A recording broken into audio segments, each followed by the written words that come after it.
Every year, thousands of children are being bitten in this country. Every 40 seconds, there's a child being bitten.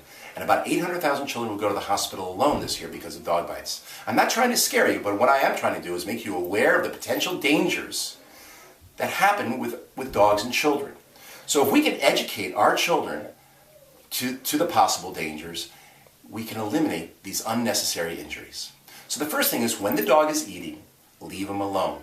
I would find a place where the dog can eat in privacy, or have you around and supervise when the dog is eating. Leave the dog alone when he's eating. If he has a bone or a toy, teach your children to leave the dog alone and let him have the toy. And if they need to get the toy back, to go get mommy or daddy and have the adult take the toy from the dog. If the dog is lying on an elevated area, teach the children not to go up to that dog, because putting a child that puts his face into another dog's face is actually seen as a threat to that dog.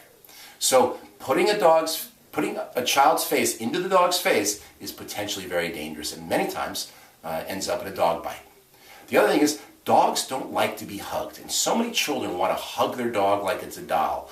Dogs aren't dolls. They're actually canines, and they don't like being hugged. And when a child hugs a dog, they actually can see it as a threat, and it can potentially be dangerous. Keep teaching your dog to stay off of elevated areas is a very smart thing to do. Most of the dog bites that we see in this country are a result of the dog being on a couch or a chair, and the child goes up, he puts his face into the dog's face, and of course, that's where we get the dog bite. Teaching the child how to pet the dog, how to approach the dog is very, very important.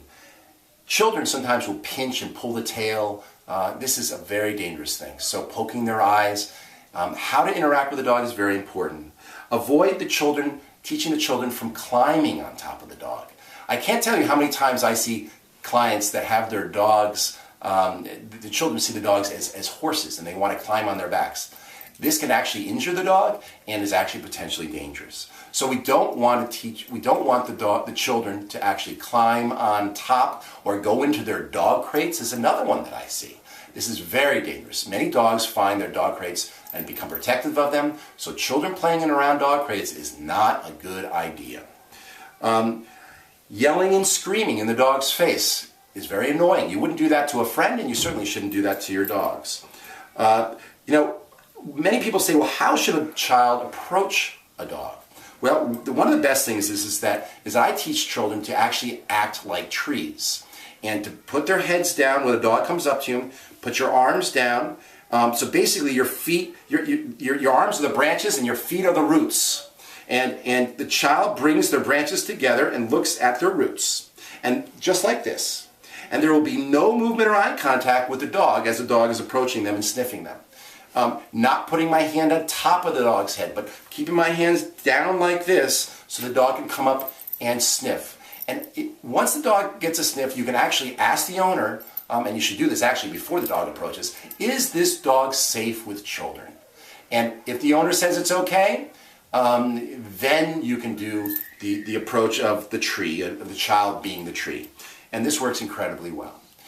That's it for today. Talk to you soon.